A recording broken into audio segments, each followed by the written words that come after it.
saúdo depois da ausência, porque nós aproveitamos aí as férias dos netos, fizemos uma viagem, depois eu tive uns probleminhas de saúde. E vamos agora fazer a segunda parte do nosso estudo sobre revelação e tradição. Já tínhamos dito que, na primeira parte, que o porquê desse estudo é que diferentes correntes alegam que a revelação que nós consideramos como tal, na Bíblia, é fruto de uma tradição. Nada mais do que uma tradição. Né? Isso, duas correntes propõem isso. Tem uma corrente que quer negar a revelação frontalmente, diz, não, isso não é revelação, isso foi um apanhado de provérbios, isso foi um apanhado de tradições, e uma outra corrente que aceita a revelação e diz que não é contra a revelação, e que se subordina à revelação, mas diz que a revelação foi definida pela tradição. E quando diz tradição, na verdade, está dizendo outra coisa. Está dizendo autoridade. Autoridade humana, adjetivada como eclesiástica. Né? E, ao fim e ao cabo, significa negar a revelação, porque quem fala em nome de Deus não é, ou do Espírito Santo não é mais o profeta Jeremias, nem o apóstolo Paulo. É um conjunto de autoridades humanas. Né? E aí nós começamos destacando que não faz parte da revelação a existência de autoridade humana. Vamos ver isso logo mais. Né? E tínhamos comentado que o cristianismo é uma das religiões do livro, e tínhamos dito que as religiões do livro têm uma cosmogonia, uma teoria sobre o cosmos, tem um código moral e tem um código de ética, além de ter um plano de salvação, uma doutrina ou teoria de salvação que recebe o nome, os teólogos dão o nome de soteriologia. As religiões do livro têm isso, e dissemos quais são: o budismo, o hinduísmo, o islã, o judaísmo e o cristianismo. Né? Eu citei agora, ao revés da cronologia, começando pelo Islã, que é a última das tradições abrâmicas, para o cristianismo, que é a intermediária, e só no fim citei a mais antiga das tradições abrâmicas, que é o judaísmo. Pois bem, tínhamos visto isso. Né? E vimos também que a revelação é um conjunto integrado, embora tenha textos escritos num intervalo de 1.600 anos entre um e outro. Né? E o fato de eles serem integrados, harmônicos e complementares depõe a favor da revelação. Né? Uma tradição que juntasse textos e provérbios recolhidos ao longo de 1.600 anos dificilmente teria uma harmonia, uma integração, uma complementariedade entre os textos. Né? Ah, mas tem isso mesmo? Tem. Né? E nós tínhamos discorrido um pouco sobre isso, dizendo que o Gênesis já antecipa o Cristo. Né? E tínhamos explicado isso, quando citando um texto do Gênesis que diz: porém, amizade entre a tua semente e a sua semente, a da serpente e a da mulher. Né? E a tua semente morderá o calcanhar da sua semente, a semente da mulher, que lhe esmagará a cabeça. E dizíamos que essa profecia se cumpriu na cruz. E falamos de outras profecias que se cumpriram, inclusive as profecias de Daniel, as profecias de Ezequiel. E lá nós vimos uma sucessão de impérios, coisas ditas antes, começando pelo Império Babilônico, depois o Império Grego Alexandrino, depois o Império Romano, né? depois do Babilônico, o Persa, o Medo-Persa, depois o Grego Alexandrino e, por fim, o Romano. Esses 4 impérios foram anunciados com séculos de antecedência tanto pelo profeta Daniel como pelo profeta Ezequiel no Antigo Testamento, né? E, inclusive, com a localização geográfica deles. Aí vem um argumento. Não, isso foi escrito depois. Foi uma profecia escrita depois do fato. Se for assim, então é uma fraude, né? E quem aceita essa versão está negando a revelação, né? Vamos por aí. Então, quem pensa que pode subordinar a revelação à tradição, se valendo de argumentos desse tipo, esteja atento e fique esperto, porque talvez não tenha consciência de que está negando a revelação, né? Bom, tínhamos chegado até aí e pretendíamos dar continuidade. Tínhamos comentado ainda também que, agora eu tomei umas notas aqui para não fazer muitas digressões, né? Existe também uma discussão sobre se existem duas revelações distintas, uma do Antigo Testamento com um Deus furioso, implacável, e outra do Novo Testamento com um Deus amoroso e longânimo. E tínhamos dito que não tem essa diferença.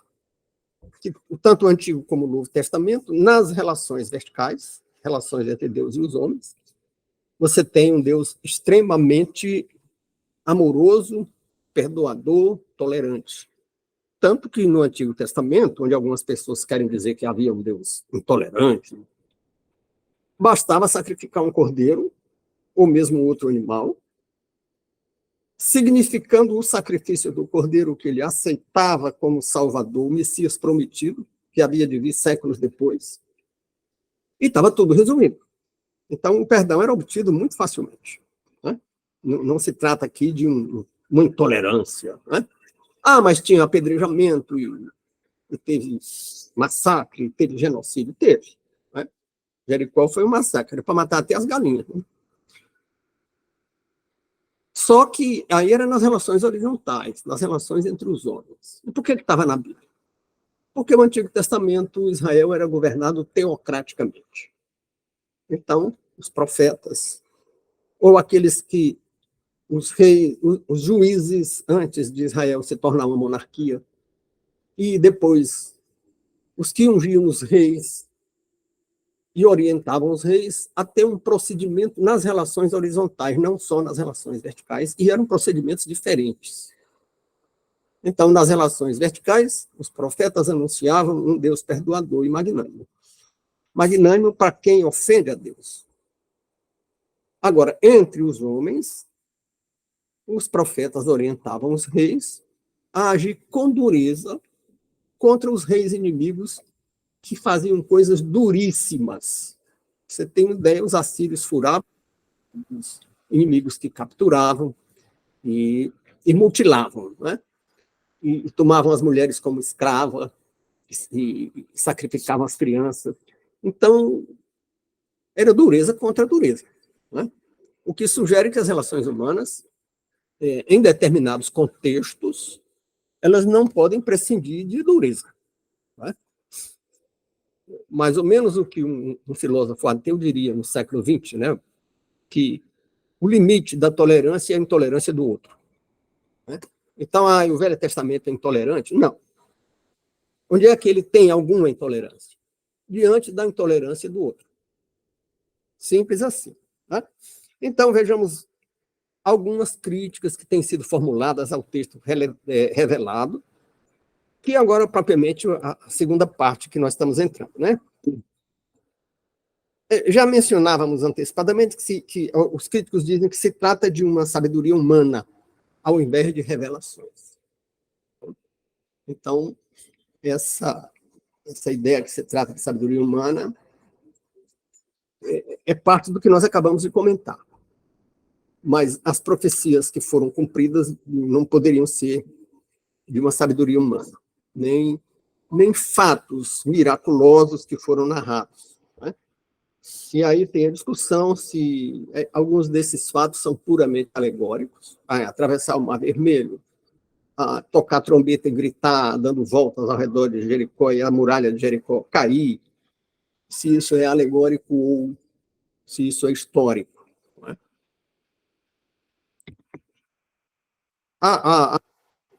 Pode conter e contém alegorias, porque era como era possível usar a linguagem figurada, era a única maneira possível de comunicar certas coisas. E até a ciência faz isso, a física, que é uma ciência muito rigorosa, faz isso. Os físicos falam no Big Bang, não quer dizer que estejam se referindo propriamente a uma grande explosão, embora possa ser isso também. Falam em cordas, falam em bolhas. Cordas não são cordas, bolhas não são bolhas. As cordas da física não são cordas, as bolhas da física não são bolhas, né? São figuras de linguagem. Então, algumas coisas podem ser figura de linguagem, portanto, seriam alegóricas, e podem ser históricas. Em alguns momentos, sobretudo no Novo Testamento, o próprio Cristo, quando fala, esclarece que está fazendo uma parábola. E o filho pródigo, parábola. E tantas outras parábolas. Né? Agora, e os grandes acontecimentos miraculosos? Se olharmos para o Novo Testamento, onde o próprio Cristo esclarece quando está falando de parábola, isso não foi dito quando foram narrados milagres, como pessoas que foram ressuscitadas, cegos que enxergaram, surdos que ouviram, deficientes, que hoje nós chamaríamos de cadeirantes ou paraplégicos, que se levantaram, pessoas que deviam ter as pernas atrofiadas por muitos anos de paralisia, se levantaram e conseguiram foi carregar o leito ou carregar a cadeira. Portanto, se levantaram com vigor e não apenas recuperaram o comando das pernas, como, de alguma maneira, receberam vigor. E aí está dito que é fato histórico, não está dito que é alegoria, não. Hã? Então, aí alguma coisa do Antigo Testamento pode ser alegoria? Jonas na barriga do peixe pode ser alegoria? Ou é história? Não faz diferença. Se for alegórico, a mensagem é a mesma. O conteúdo é o mesmo, do fato se for histórico. Porque o conteúdo é: Jonas era voluntariamente servo de Deus. Aceitou a soberania de Deus sobre a vida dele voluntariamente. Deus não faz ninguém de cavalo, né? Não tem ninguém que seja cavalo de Jesus, o cavalo. O cavalo é com outras entidades. Né? Cavalo é aquela pessoa que é dominada por um ente sobrenatural. Na Bíblia não tem isso da parte de Deus. Então, Jonas voluntariamente queria ser servo de Deus. E aqueles que voluntariamente querem ser servo de Deus, ele conduz, inclusive contra a vontade. Como conduziu Jonas na barriga do peixe. Mas se é alegoria? Bom, se é alegoria, é a mesma mensagem. E se é histórico, fato histórico, então faz muita diferença, porque estamos falando de um milagre. Uma pessoa ser engolida por um peixe, ficar viva 3 dias dentro da barriga do peixe, o peixe dar uma carona e deixar o sujeito numa praia em tal lugar, onde ele devia ir. A diferença só é essa. Né? Mas, se for alegoria, também é um milagre apresentado alegoricamente. Né? Com as mesmas características da interpretação de que seja um milagre real, histórico. Bom, então, consideremos essa primeira abordagem e passemos a uma segunda crítica, que se fala que a revelação é incompleta porque Deus permanece oculto. Tá? Porque a Bíblia não explica quem é Deus. E essa crítica procede. Né? Quando Moisés perguntou à sarça ardente, sarça é um arbusto do deserto do Sinai. E o que chamou a atenção de Moisés, que estava no deserto, porque ele tinha fugido do Egito, matou um homem lá no Egito e fugiu. E ele estava no deserto pastoreando cabras quando ele viu que tinha um arbusto, uma sarça, com fogo, mas o fogo não consumia a sarça. Então ele se aproxima e ouve uma voz que diz: tira as sandálias porque essa terra é santa. E aí ele tira as sandálias e pergunta: quem és tu? Ele não recebeu explicação. A resposta simplesmente foi: eu sou o que sou. Né?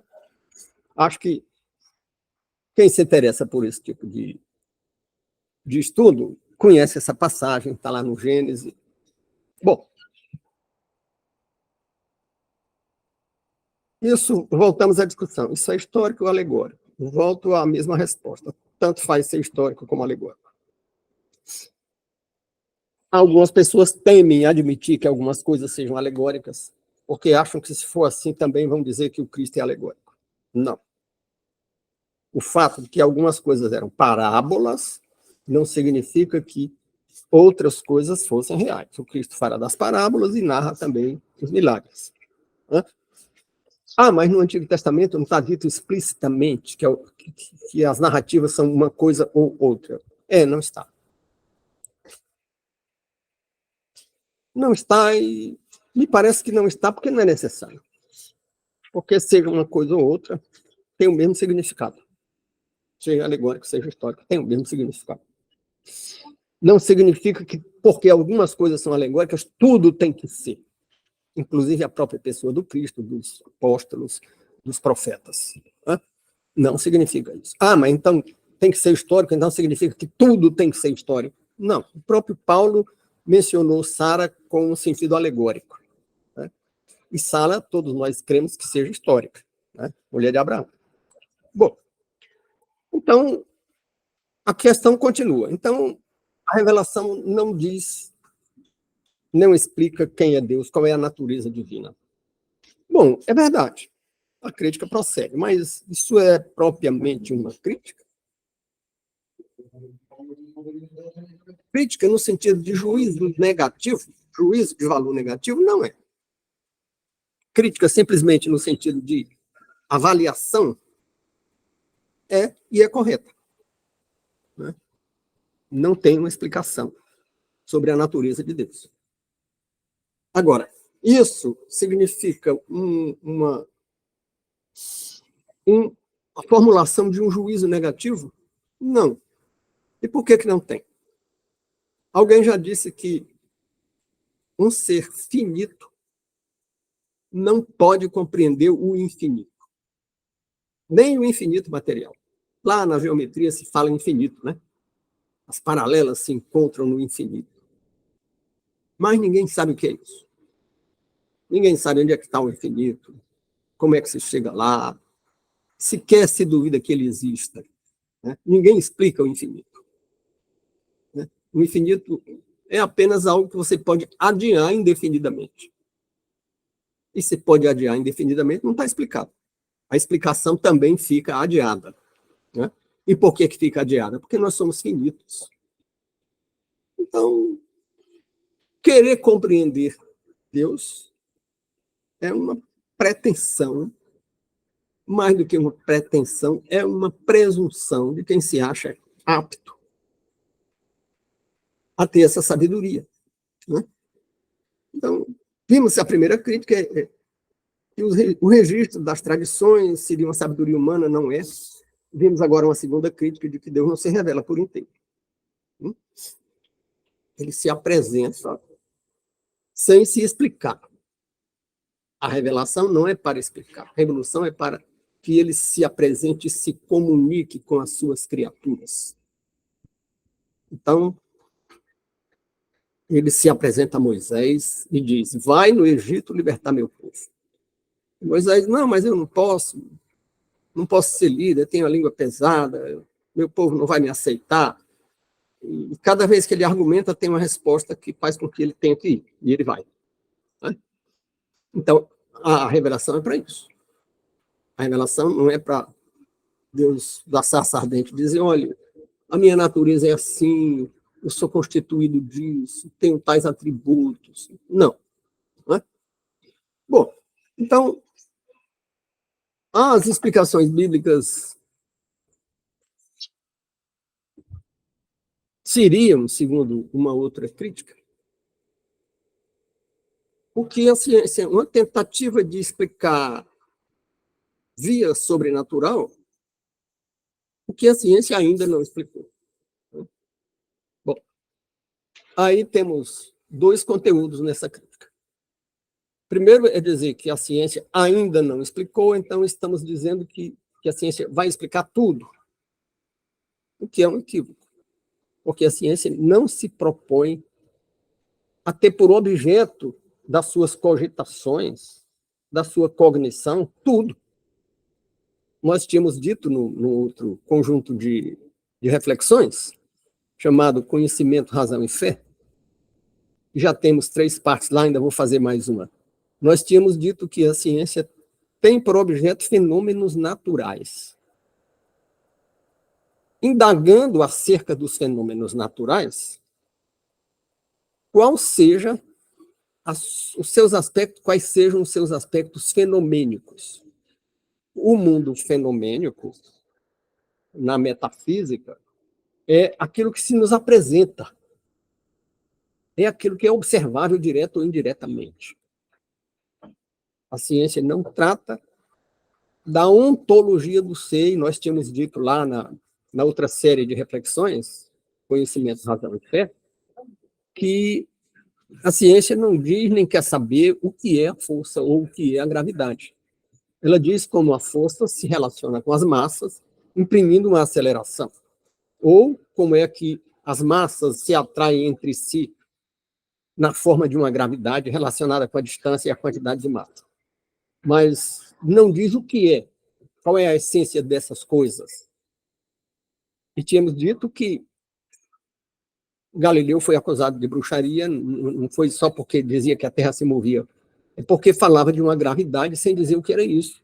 E as pessoas achavam que essa gravidade, que ele não explicava a essência do ser gravidade, era uma bruxaria, né? Então a ciência não trata de bruxaria, né? Quer dizer, não trata do sobrenatural. Galileu não disse, mas devia ter dito que o que é a gravidade não interessa para ele, ele não queria saber, tinha raiva de quem soubesse, né? Então, essa crítica de que a revelação é um Deus das lacunas, porque tenta preencher o que a ciência ainda não explicou, tem 2 pecados, ou tem 2 falhas, né? Primeiro é que a ciência não se propõe a explicar tudo. Ela não se propõe a dizer o que é a coisa em si, de nenhum fenômeno físico. O que é a gravidade, o que é a força, o que é a inércia. Não, ela diz como a inércia se comporta.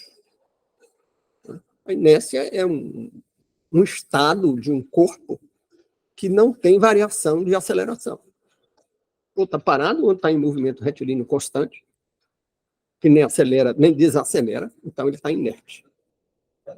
E o que é isso? Qual é a essência disso? Ela não diz, né?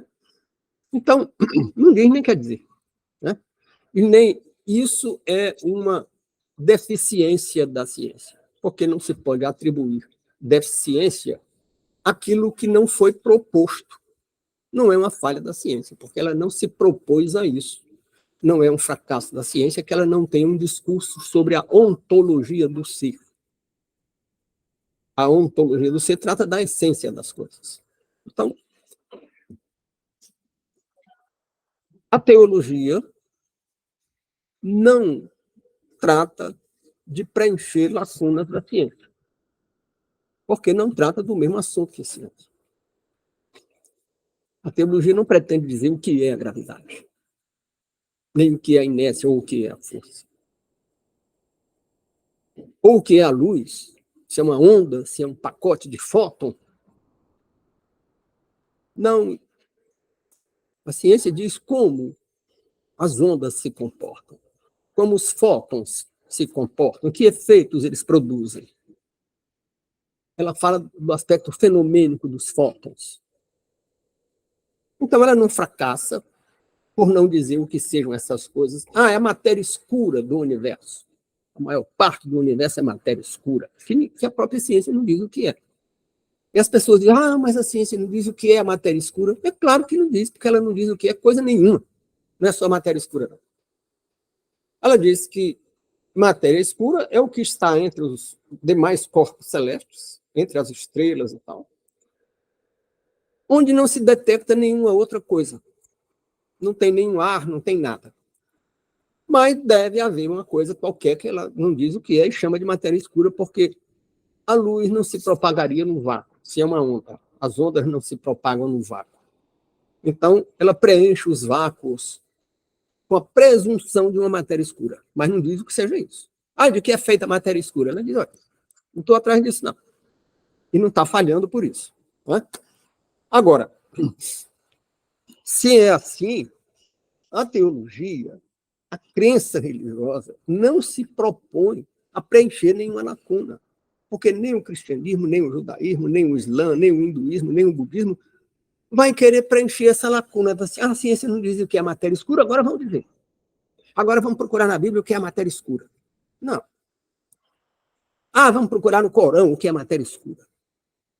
Ah, vamos procurar no Veda, no livro do hinduísmo, o que é matéria escura. Não. Ele não se propõe a falar de fenômenos naturais. Então, a ideia de que religião, o Deus das religiões, é o Deus das lacunas. Usam essa expressão para dizer que é um Deus que a gente inventa para tapar buraco, para preencher lacunas da ciência. Não. Primeiro, porque não preenche lacunas da ciência.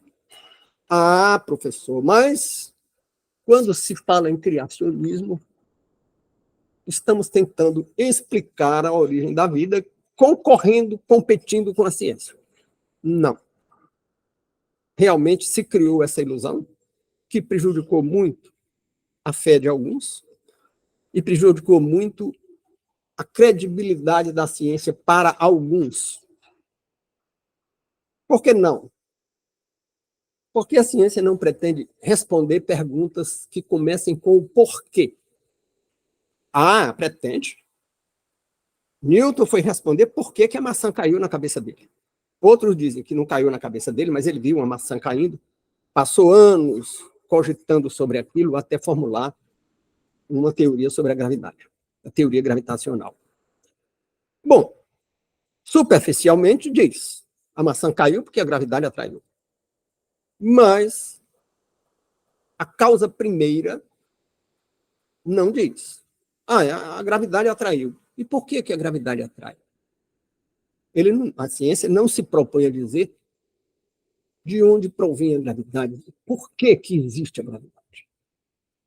Ah, mas a ciência diz que a vida começou com síntese de proteína na atmosfera primitiva. Há quem questione isso do lado do criacionismo, e existem argumentos muito sérios, muito fortes sobre isso. Existem críticas muito sérias sobre o evolucionismo, mas não são críticas bíblicas. Se vocês lerem, por exemplo, o livro do Michael Behan, chamado A Caixa Preta de Darwin, você vê uma crítica severa ao evolucionismo. O que é essa caixa preta? Ele diz o seguinte, quando destamparam o mundo da microscopia e da ultramicroscopia, apareceu uma complexidade tão grande, tão fantástica, que não admite evolução, porque uma coisa muito complexa não admite uma etapa anterior mais simples. Bom, isso é uma briga entre cientistas. Isso não é uma briga de teólogos. Não é um teólogo, não é um religioso que levanta a tese da complexidade irredutível. Ah, mas tem relação? Tem relação e ajuda quem quer dizer que a ciência não exclui a explicação bíblica. Porque a explicação bíblica pretende dizer por quê. A ciência pretende dizer como. Ah, mas tem outras críticas, né? Tem uns matemáticos aí que dizem que pela lei das probabilidades, para mutações ao acaso saírem da síntese de peptídeo, não é nem de proteína ainda, é de peptídeo, que é um pedacinho de proteína. Vão se juntar vários peptídeos para formar muitos peptídeos para formar uma proteína.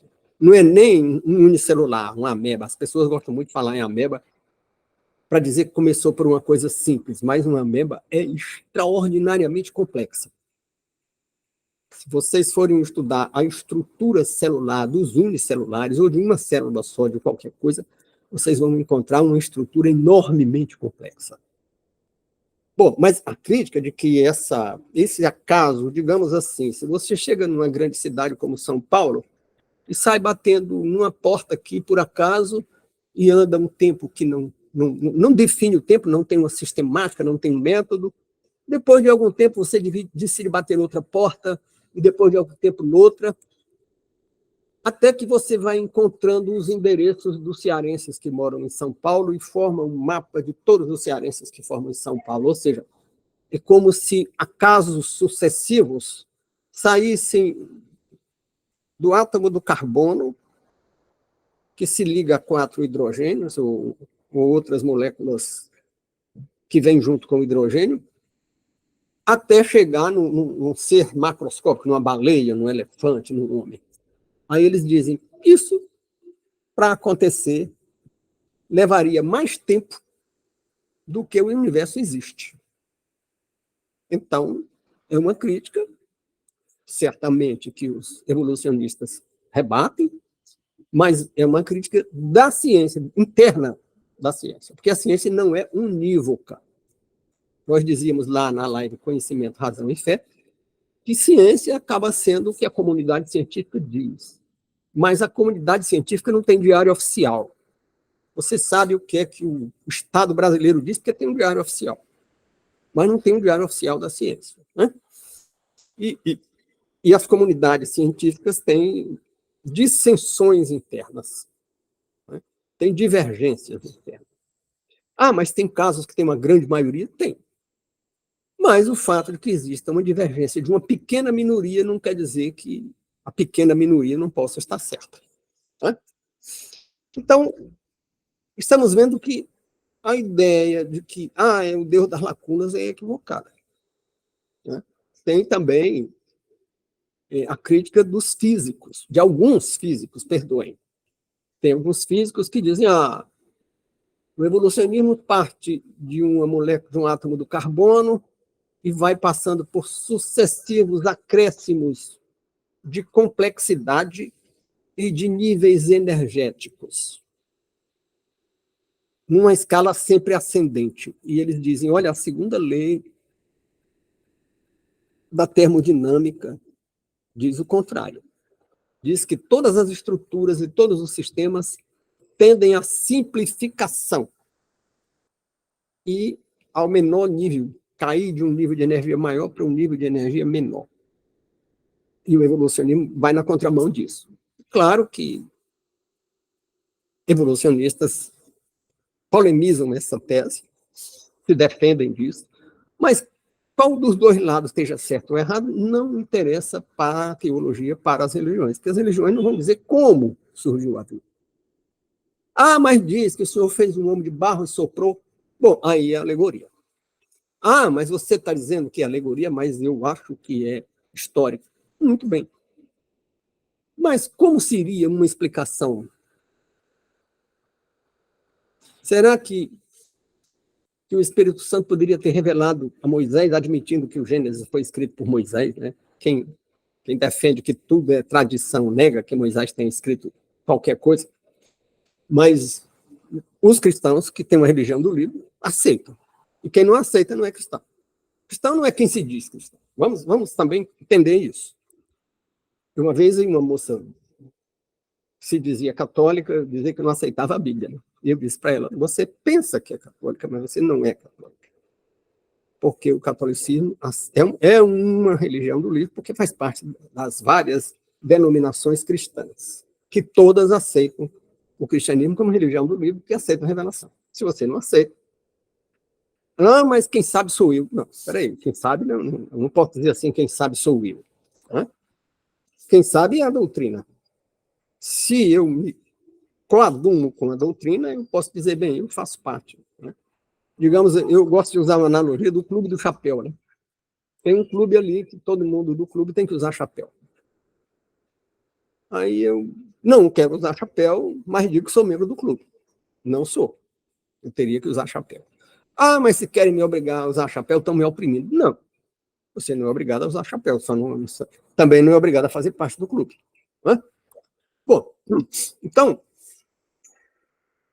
vimos que não tem lacuna sendo preenchida.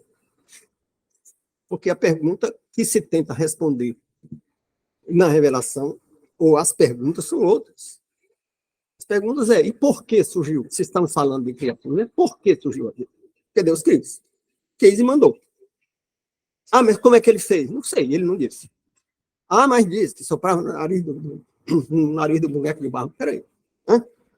Então, não confunda a sua interpretação literalista com o cristianismo, com a tradição judaico-cristã. Você tem o direito de ser literalista. Mas não diga que só é cristão quem é literalista. Você pode ser literalista e dizer, não, eu não aceito esse negócio de argumentar que tem alegoria, que tem figura de linguagem. Tudo bem, é um direito ser literalista.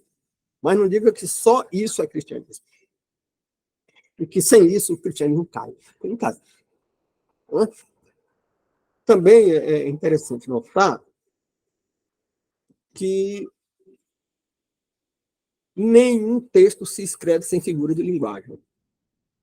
Duvido que você me mostre um texto. É claro que você pode pegar uma página que não tenha figura de linguagem. Mas eu duvido que você me mostre um livro que não tenha nenhuma figura de linguagem. Ah, mas a geometria, eu tenho um livro de geometria que não tem figura de linguagem. Ah, eu tenho um livro de matemática que não tem figura de linguagem? É, pode ser. Pode ser porque aí, matemática, né, geometria, são conhecimentos que têm por objeto abstrações. O objeto da matemática são abstrações. Então, no campo das abstrações, você pode até formular conceitos abstratos que não se prendam a uma figura de linguagem. Mas também não vou garantir que isso possa ir muito longe. Também não estou dizendo que não tem figura de linguagem na geometria ou na matemática. Pode ter. Né? Vai que, de repente, um participante e ouvinte aqui dá uma contribuição e diz, olha, na matemática tem tal coisa que é uma figura de linguagem. Pode ser. Né? Não vou entrar nesse campo porque não é bem a minha área de estudo. Estou dizendo que não é uma necessidade como se vê em conhecimentos que tratam de coisas materiais. Como se vê na física, lembrei isso várias vezes aqui, a física é cheia de figuras de linguagem. Né?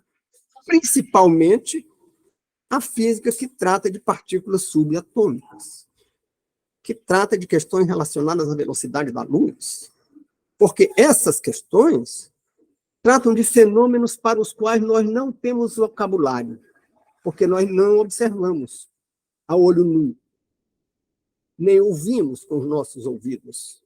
Então, não faz parte da nossa experiência existencial.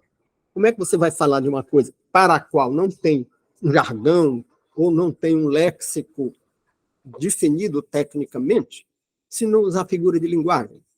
É claro que precisa usar, é a única maneira de se comunicar. Mais ainda, se você quer se comunicar com todo mundo. Se você quer se comunicar com um homem como Moisés, que era iniciado em toda a ciência do Egito, e era a ciência máxima ali do Mediterrâneo, na época de Moisés era a ciência do Egito. E aqui a palavra ciência não confundir. Não tem o sentido da palavra ciência depois da Revolução Científica do século XVII. Ciência aqui é conhecimento. Né? Não remete ao método científico, mas era um conhecimento mais elaborado, mais sistemático, mais metódico que havia na época. O Paulo, que era um homem erudito demais, que alguém chegou a dizer, Paulo, as tuas muitas letras te confundem, porque a pessoa não conseguiu acompanhar o raciocínio de Paulo. Então, foi escrito para pessoas assim, muito qualificadas, ou muito sábias, como Salomão. Mas também foi uma revelação dada a homens simples, como um pescador chamado Pedro, um pescador chamado João, ou um agricultor lá que foi discípulo de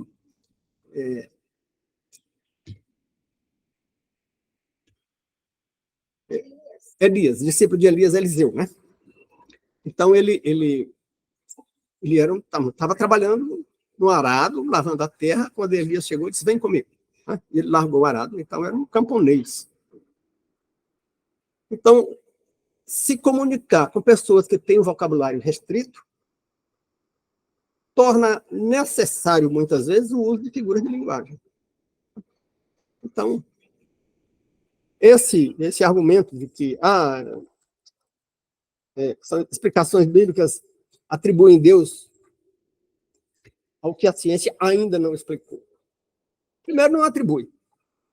A ciência ainda não explicou a matéria escura e a Bíblia não quer explicar. Né? Segundo, a ciência não vai explicar tudo. Não vai explicar a ontologia do ser, nem a causa primeira. A ciência se refere à causa imediata. Segundo, a ciência não trata de generalidades. A ciência se trata de coisas específicas. Né? A química explica como é que um reagente se encontra com outro reagente e produz um resultado. E explica quais são as condições em que isso ocorre. E aí tem aquela história de condições normais de temperatura e pressão. Né? Ela está descrevendo o fenômeno.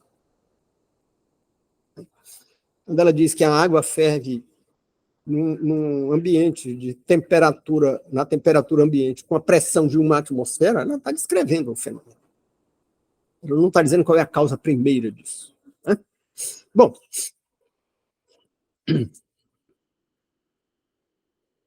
então, tem também uma discussão de que, ainda, a discussão sobre o texto revelado bíblico ser o registro de tradições. Isso é dito com muita ênfase com relação aos provérbios de Salomão. Não, foi uma juntada de ditados populares que foram reunidos e atribuídos a Salomão. E por quê? E o Gênesis não foi escrito por Moisés porque começa com um estilo, mais adiante tem outro estilo. Essa história de avaliar a autenticidade de um texto com base nos estilos literários é uma coisa que se usa na história, na metodologia da história, e tem o seu valor. Mas tem um valor relativo, porque pessoas mudam o estilo. Minha mulher ficou muito surpresa porque ela digitou trabalhos meus, digitou minha tese, digitou minha dissertação de mestrado e era acostumada a ler meus trabalhos. De repente, eu comecei a escrever para jornal e para blog e ela não reconheceu meus textos. Tinha mudado radicalmente, claro. O objetivo era outro, a metodologia para comunicação em jornal é outra, e os espaços que me davam nos jornais e nos blogs eram pequenos. Eu tinha que fazer um esforço de síntese muito grande. Mudou. Então, as pessoas mudam. Também precisava ter mais clareza. Também não precisava tanto remeter às fontes, embora eu gostasse de dar fonte, mesmo em artigo de jornal, mas não tinha que fazer aquelas referências bibliográficas exigidas pelas normas técnicas. Né? Então, mudou completamente o estilo. Então, pode haver mudança de estilo sem que isso signifique que não foi o mesmo autor, ou não foi só aquele autor. Não, mas eles queriam um pedaço, depois alguém acrescentou. Tem muita essa história. E o Apocalipse não foi o João. Escreveram e botaram o nome dele, porque o estilo é diferente do Evangelho do João, ou porque ele já estava muito velho, ou porque já devia ter morrido. São hipóteses. Fazer uma crítica da autenticidade de um texto, de uma autoria, com base em hipótese. Fazer a crítica é pertinente. E é necessário. Mas, com base em hipótese, não se esclarece nada. Não se forma um juízo definitivo ou definido. Aquilo não é de João, aquilo não é de Salomão. Né? Por outro lado, admitindo a hipótese de que alguns dos provérbios tenham sido reunidos por Salomão, não ditos por ele, mas reunidos por ele. Então, não afasta a inspiração da revelação. A ele teria sido dada, nessa hipótese, o discernimento de escolher provérbios dotados de grande sabedoria. Mas outros povos têm provérbios parecidos. Eu tenho aqui um texto, os comentários de uma Bíblia que diz isso. Os provérbios de Salomão são muito parecidos com provérbios da Grécia, de Roma, de outros lugares. Por quê? Porque as condições da convivência humana são as mesmas. É porque o Decálogo é muito parecido com o Código de Hammurabi, com o Código de Solon, no século VIII, em Atenas, no século VIII a.C., é parecido com o Código de Manu, na Índia. E é parecido com o código lá dos Incas e dos Maias, com os costumes e as leis dos chineses, que não tinham nenhuma comunicação, porque eram geograficamente isolados. Mas eram parecidos por quê? Porque tinha que dizer, olha, não mate, não roube, não tome a mulher do outro, não levante falso testemunho. E Moisés copiou? Não. Foi revelado a Moisés.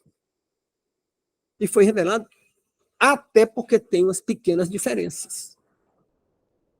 Por exemplo, o tratamento da mulher nos 5 livros da lei difere do tratamento da mulher dos caldeus, dos assírios, dos medo-persas, dos gregos. Então, tem uma diferença aí que só Israel tinha. Bom,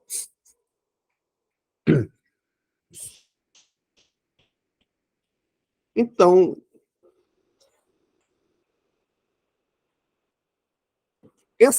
essas críticas todas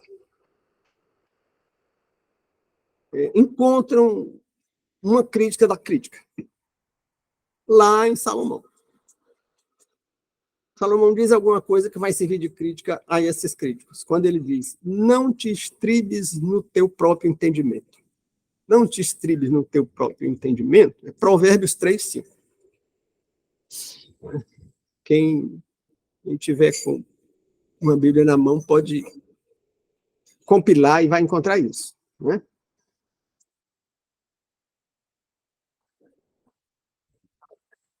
Bom, creio que fizemos uma breve síntese. Tem ainda um tipo de crítica que é rebatida por um cara que é um misto de historiador e antropólogo e psicanalista e filósofo e teólogo, chamado René Girard. Porque tem uns caras que dizem, olha, Jesus foi um bode expiatório. E é assim de cultura que tem bode expiatório. No meio da tradição de um povo lá no Himalaia, outro povo lá nas ilhas do Pacífico, outro povo na África subsaariana. Tem, mas tem uma diferença. Jesus é o único bode expiatório que é inocente. Porque o que é um bode expiatório? É alguém que, numa comunidade, é escolhido, geralmente inconscientemente, para aliviar as tensões. Então, todas as insatisfações da comunidade são jogadas sobre aquela figura que é sacrificada. O bode expiatório acontece nas famílias. Às vezes tem uma pessoa numa família que todos os membros da família fazem críticas e, enquanto estão fazendo críticas, aquele membro da família esquecem de algumas condutas uns dos outros. Mas aquele membro da família costuma ser culpado mesmo de algumas coisas, né? Jesus não. Jesus é o único bode expiatório, aquele que assume as culpas de todo mundo, sendo inocente. Né? A outra crítica, que ainda há alguns dias eu conversava com um amigo e ele dizia, eu não posso aceitar que só os judeus receberam a revelação. Aí tem um cara chamado Don Richardson, que tem o livro Fator Melquisedeque, eu já devo ter referido isso na primeira parte, muitas dessas coisas eu referi na primeira parte, eu estou retomando aquilo que já foi objeto das nossas considerações para aprimorar ou aprofundar algumas considerações. Dom Richardson colheu ou coletou informações de muitos antropólogos e missionários que conviveram com povos primitivos dos mais diversos continentes. E eles todos verificaram que todos os povos primitivos, mesmo sendo politeístas, mesmo sendo animistas são aqueles caras que adoram a lua, ou adoram uma árvore, ou adoram Estou adoro uma onça, né? Consideram que essas coisas sejam divindades. Os hindus que acham que um boi é uma divindade são animistas, né? Ou tem também uma visão de um Deus nas coisas materiais, né, que é o panteísmo. Ele dizia, tanto panteístas como animistas, eles têm no meio do seu panteão enorme, o hinduísmo tem milhares e milhares de deuses, mas tem uma consciência remota que alguns membros desses grupos ainda preservam uma memória de um Deus supremo, acima de tudo isso. E o Richardson diz, olha, Deus se revelou a todos os povos. Só que todos os povos se estribaram no seu próprio conhecimento para estar criando outros deuses. Só quem não fez isso foi Abraão. Abraão também, Ló, não fez isso. E outros personagens bíblicos. Mas, então, os judeus querem ser o povo escolhido? Não. Eles não foram escolhidos, eles escolheram. Eles escolheram manter uma fidelidade a Deus. Mas depois eles não aceitaram o Messias. Aí sim, aí é outro problema. Né? Mas o que questiona a revelação não é que eles não tenham aceitado o Messias. Aí é problema deles, é descrença deles. O que questiona a revelação é dizer que não é razoável supor que Deus, que não faz acepção de pessoas, e que é justo, não iria privilegiar um povo. Aí tem o primeiro erro quanto a isso, é que não houve esse privilégio. Deus se revelou a todos os povos. Aceitando, por exemplo, que a humanidade foi extinta e sobrou só a família de Ló, Deus tinha se revelado a Ló e a todos os seus descendentes. Então, não foi uma escolha de um povo. Todos os descendentes de Ló herdaram a revelação dada a Ló. Mas abandonaram. Bom, aí não é que Deus tenha privilegiado, tenha feito acepção de pessoas. As pessoas é que viraram as costas para o Criador.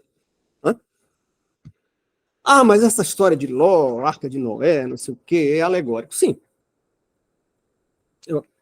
Nós comentamos aqui no início dessas considerações que alegorias e figuras de linguagem não modificam o conteúdo da mensagem. Né? Se você acha que foi alegoria, não muda nada. Mas você acha que não é alegoria, não, é histórico. Melhor ainda. Né? Se é histórico, todos os povos que vieram daí receberam, em algum momento da história, receberam uma revelação. Né? Bem, então,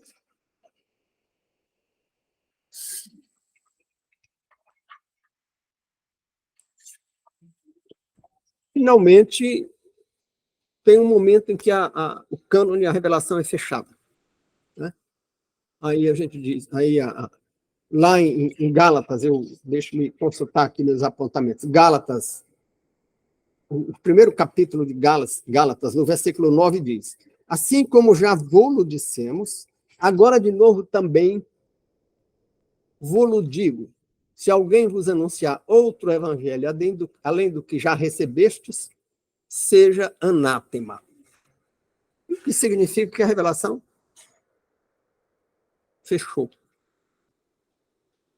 Então, mas agora tem teólogos que fazem interpretações atualizadas, fazem interpretações adaptadas aos novos tempos históricos. Opa!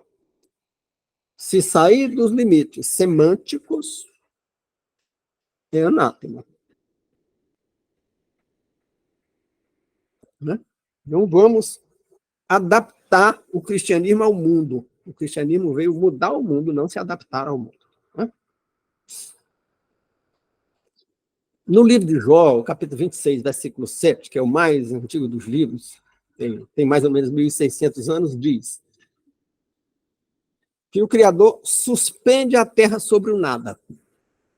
Já tínhamos comentado isso numa outra linha, numa outra sequência de reflexões que eu tenho mencionado aqui, aquela sequência sobre conhecimento, razão e fé. Tínhamos dito, olha, nenhum povo sabia disso.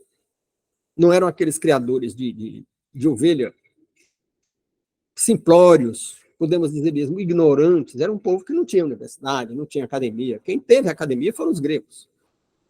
Os judeus não tinham. Como é que eles iam saber que o Senhor suspende a terra sobre o vazio? Né?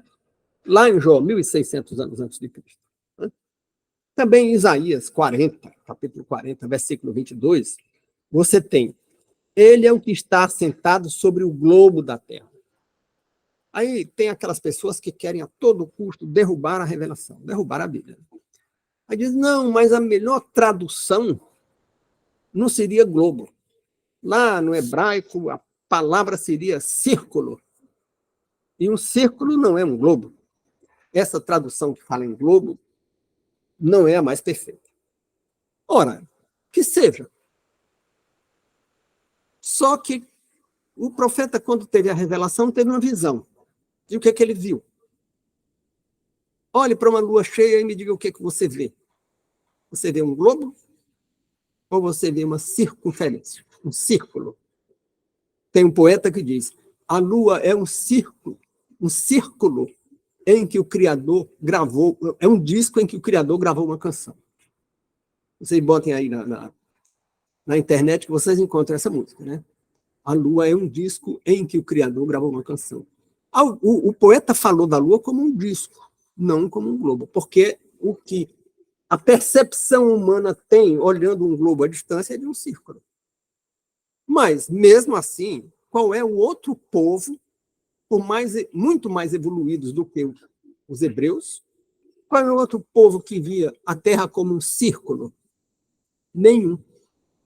Isso atesta, isso é um argumento que favorece a fundamentação da revelação. Né? Em Gênesis 12, no capítulo 12 de Gênesis, no versículo 3, está escrito, abençoarei os que te abençoarem e amaldiçoarei os que te amaldiçoarem. E em ti serão benditas todas as famílias da terra. Serão benditas todas as famílias da terra. Veja.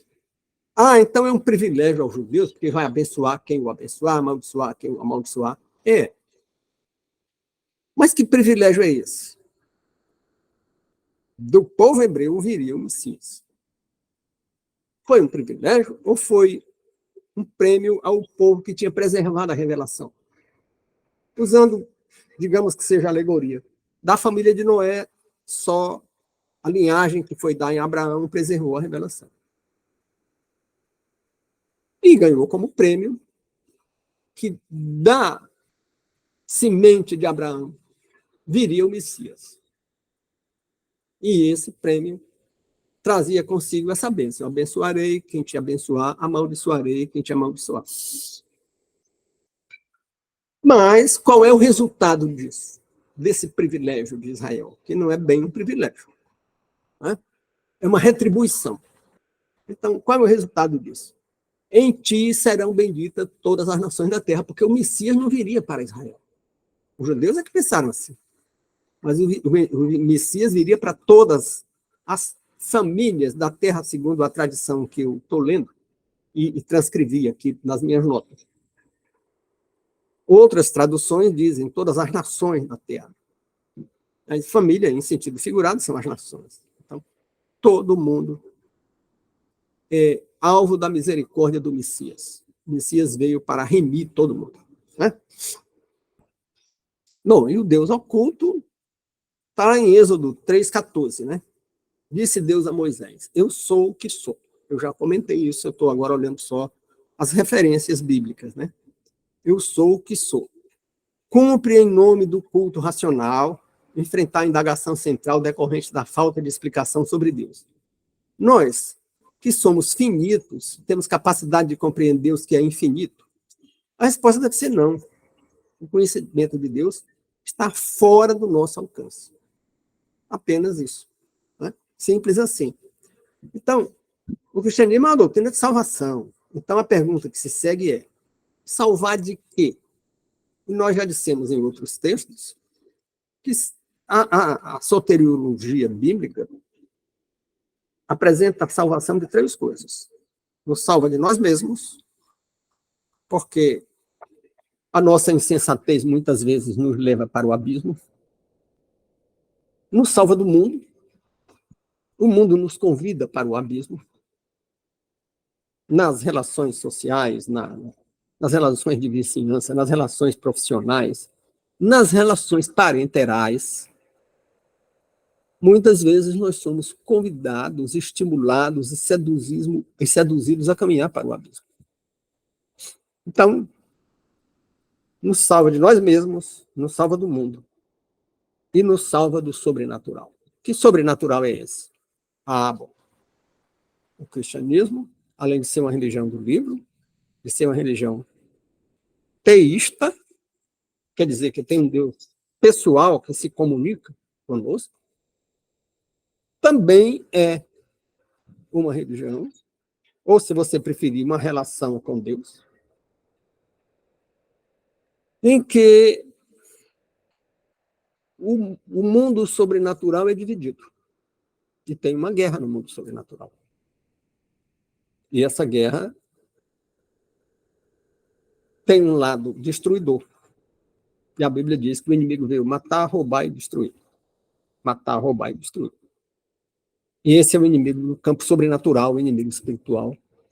E a salvação é desse inimigo também. É a salvação de nós mesmos que pode nos conduzir para o domínio desse inimigo. É a salvação do mundo que também pode nos conduzir para o domínio desse inimigo. É a salvação desse inimigo que pode incidir diretamente sobre nós. Então, essa é a doutrina bíblica de salvação. Então, esta salvação, esse conjunto, essa tríade de salvação, nos salva da morte na linguagem bíblica. Foi dito lá no Gênesis: se comeres do fruto do conhecimento do bem e do mal, morrerás. Mas na narrativa bíblica, Adão e Eva comeram e não morreram. Morreram sim. Porque a morte de que fala a Bíblia, a morte espiritual, é a separação de Deus. E eles foram separados. Foram separados e a narrativa bíblica diz que eles viram que estavam nus. Que eles não viam isso antes. Né? Então eles caíram da graça e sentiram culpa. A nudez aí é uma figura de linguagem para dizer eles viram as suas culpas e ficaram envergonhados e se esconderam. E mais, sentiram frio. E o Senhor, que tem pessoas que pensam que o Deus do Antigo Testamento é furioso, o Senhor amavelmente coseu agasalhos com pele de animais para protegê-los. Está aí implícita uma promessa de mandar um Salvador. Vou te proteger, vou te resgatar. Né? Mas a morte espiritual é isso. Né? E isso nos fez perder o paraíso. Que paraíso é esse? Era viver ociosamente? Não. Né? O homem foi encarregado de cuidar da terra. Então, não era para ser ocioso. Né?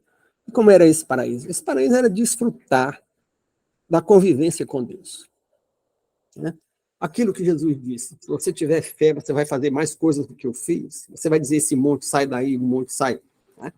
Tem até anedota do professor de teologia que estava explicando.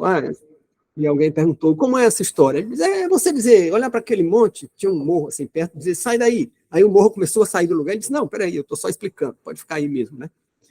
Quer dizer, essas figuras de linguagem significam que antes do homem perder a convivência com Deus, se separar de Deus, ele podia, pela via sobrenatural, superar os problemas existenciais.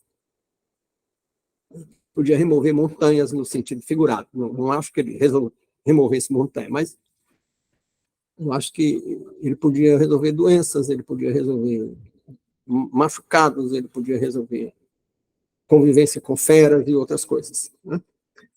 Bom, e são essas as considerações. O texto eu vou Nem sei se Josefina já postou, mas vou postar. E agora eu quero comentar, não vou fazer os comentários respondendo a um participante que me prestigiou comentando o nosso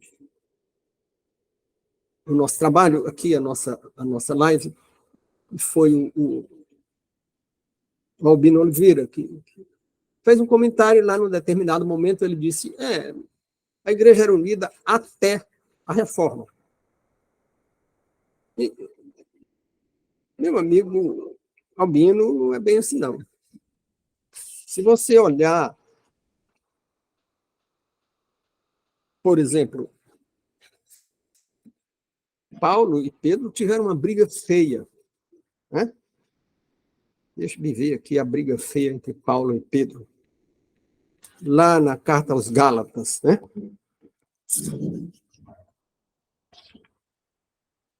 Na carta aos Gálatas. Ou é no Atos? Aqui. Na carta aos Gálatas, mesmo.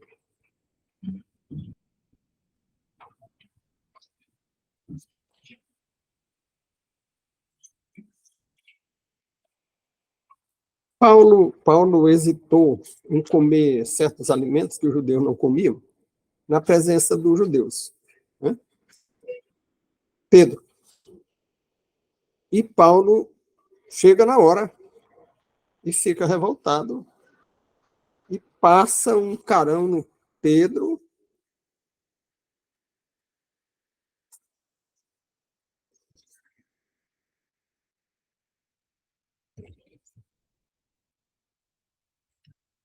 Eu botei uns marcadores aqui, mas parece que eu marquei e o marcador saiu da página. Ou está noutra Bíblia. Deixa eu ver se está nessa outra Bíblia aqui.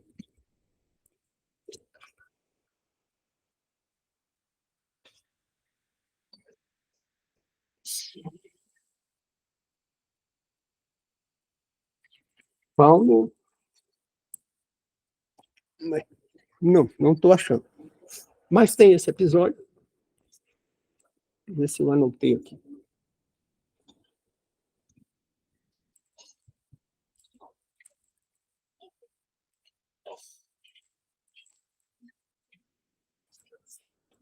Anotei aqui.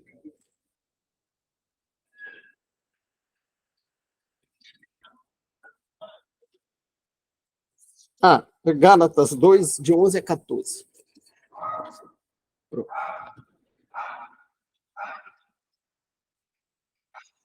Gálatas, capítulo 2.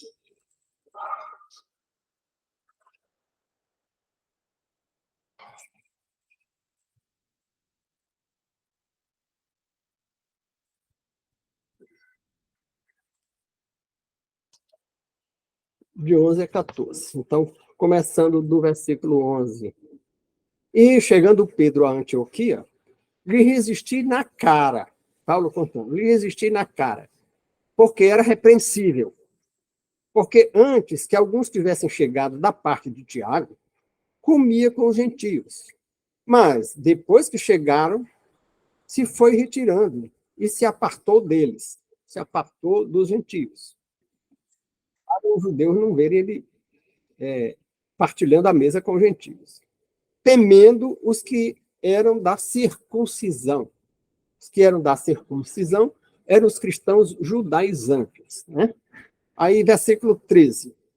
E os outros judeus também dissimulavam com ele, de maneira que até Barnabé se deixou levar pela sua dissimulação. Olha as palavras duras de Paulo com Pedro, atribuindo a Pedro uma atitude dissimulada, dissimulação. Aí no versículo 15.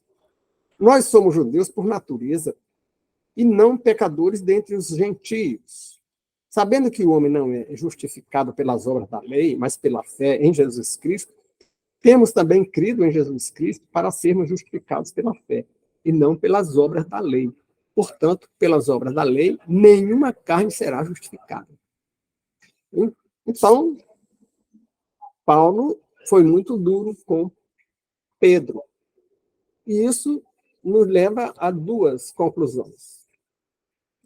Primeiro, que não havia unidade, sempre houve pluralismo. Né? Pedro fazia concessão aos judaizantes, Paulo não. A segunda observação que a gente tira daí é que Pedro não era chefe de coisa nenhuma. Leva um duro carão de Paulo. Né? E, embora ele tenha sido líder de um dos núcleos, porque tinha um núcleo em Jerusalém até o ano 70, quando Jerusalém foi destruída, um dos núcleos de liderança cristã era Jerusalém. Como tinha liderança em Laodiceia, em Antioquia e em outros lugares. Né? Por exemplo, em Antioquia, teve uma briga entre Inácio de Antioquia. Né? Então, de lá saiu Inácio, um grande líder. Então, tinha uma liderança em Jerusalém e tinha uma liderança em Antioquia. Onde Paulo chegou, foi o primeiro sermão missionário de Paulo, foi em Antioquia. E teve que resistir a Paulo. Portanto, não tinha autoridade. Paulo não chegava dizendo, é assim porque eu sou autoridade. Paulo chegava dizendo, é assim, e argumentava para demonstrar que era assim. Não falava com autoridade. Usava de argumentos. Como criticou Pedro usando de argumentos. Né? Bom, e tinha também uma liderança, um centro de produção de doutrina em Laodiceia. Né? E Laodiceia era na região da Frígia, e Antioquia, da região onde hoje é a Turquia. Né? Mas em Laodiceia ficava a uns 60 quilômetros de uma cidade que também aparece nas cartas de Paulo. Mas houve disputa, em Laodiceia, houve disputa entre Apolinário, que foi expulso, né, e Jorge da Laodiceia. O Jorge e o Apolinário brigaram. E Jorge expulsou Apolinário. Ah, mas expulsou Apolinário, então criou-se uma unanimidade. Ele triunfou. Não. Apolinário saiu dali e foi escrever doutrina para mostrar que tinha conhecimento e foi expulso mesmo tendo conhecimento. Então, havia briga, havia rupturas e havia a persistência na ruptura. Né? Bom, mas já estamos lembrando que teve uma liderança tinha uma liderança em Jerusalém, em Laodiceia, em Antioquia, e tinha uma liderança grande em Esmirna. Aí, em Esmirna, tinha um carinha chamado Policarpo, né? Policarpo de Antioquia, que desenvolveu muita doutrina. Ele trabalhou com doutrinas sobre a grande discussão da época, que eram os gnósticos. Depois vamos, talvez, um dia fazer uma live sobre gnosticismo, e outras doutrinas helenizantes, porque tinha as correntes helenizantes e as correntes judaizantes. Então, não havia uma unidade. Né? Bom, também tinha uma liderança em Roma. Clemente de Roma foi uma grande liderança. Né? Como havia essas outras lideranças que eu estou lembrando. Houve liderança de Pedro em Jerusalém, houve liderança na Antioquia, houve liderança do Jorge de Esmirna. Bom, mas também teve liderança em Alexandria. Né? Então, Alexandria foi um grande centro de produção de doutrina. Bom, mas a liderança de Roma é que era a principal? Não. Quem instituiu a liderança de Roma sobre todas as lideranças foi o imperador Constantino. No século IV. No século IV. Então, até a reforma todo mundo era unido, de mão dada. Não, nunca houve isso. Né? século IV. Mais precisamente, no ano 321, na terceira década do século IV. Né? Ó, mas então, o Constantino unificou? Nem tanto. Onde foi que se deu a grande unificação? Foi no Concílio de Nicéia. Né? Nicéia, no ano 325. Onde é que foi aberto o Concílio de Nicéia? No Palácio Imperial. Então, por que foi aberto no Palácio Imperial? Porque quem estava dando as cartas era o imperador. Não era um teólogo, não era um discípulo fiel, era um imperador recém-convertido, que tinha interesse na conversão, por exemplo. Foi ele que mudou a Páscoa para o primeiro domingo de lua cheia depois do equinócio. E por que o primeiro domingo de lua cheia depois do equinócio? Para fazer um sincretismo, para tentar unir o Império Romano que estava desmoronando. E o primeiro domingo de lua cheia depois do equinócio era data consagrada a uma divindade pagã. E, curiosamente, essa divindade pagã era Baco, deus do vinho e da fertilidade. E tinha como símbolo da fertilidade o ovo e o coelho. Então, a gente hoje fala em ovo de Páscoa, não tem nada a ver com a tradição judaico-cristã de Páscoa. Não tinha coelho na festa da Páscoa em Israel, nem tinha ovo. Isso foi uma maneira de misturar para pacificar as relações entre cristãos e judeus. O próprio domingo, a data consagrada semanalmente pela tradição judaica, que passou para o cristianismo nos 4 primeiros séculos, era o sábado. Aí quem foi que mudou? Constantino. Constantino?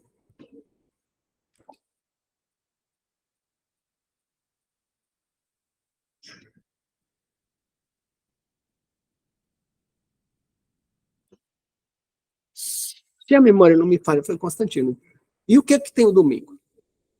Domingo era a festa do Deus Sol. Simples assim.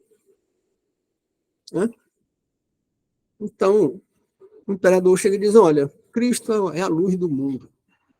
O Sol é a luz do mundo. Então, o cristianismo e o paganismo têm o mesmo Deus. Sol e Cristo. Né? Hoje em dia tem gente fazendo esses sincretismos, juntando coisas que não têm nada a ver com o cristianismo e dizendo que são a mesma coisa. Né? Mas tem. Mas não é. Tem gente fazendo isso, mas não é certo. Né? Não é compatível com a revelação, com o livro sagrado. Então, não houve essa união. Mas, então, a partir daí, do ano 325 até o ano 1517, então houve unidade. Também não foi assim, não, viu? Depois disso, houve quem resistiu e morreu. Houve quem não quis compactuar e se trancou. E aí surgiram as ordens que se trancam, né? Se isolam do mundo para escapar do controle do imperador. Porque também não incomodava o imperador ele ficar trancado lá no mosteiro, né? E teve quem ficou na clandestinidade. Então, e de vez em quando, século após século, aparecia alguém tentando trazer o trem de volta para os trilhos. Né? E, geralmente, quem fazia essa tentativa acabava na fogueira. Né? Mas se acabava na fogueira, não fendia a unidade. Não. Mas não fendia a unidade imposta pela força. Mas significa que não havia unidade de doutrina, unidade de compreensão do cristianismo. Nem pode haver unidade de doutrina em campo nenhum, e nem na ciência. Ciência, qualquer campo da ciência é cheio de correntes diferentes, né? Mas ainda no campo da fé, é claro que se multiplicam as divergências. E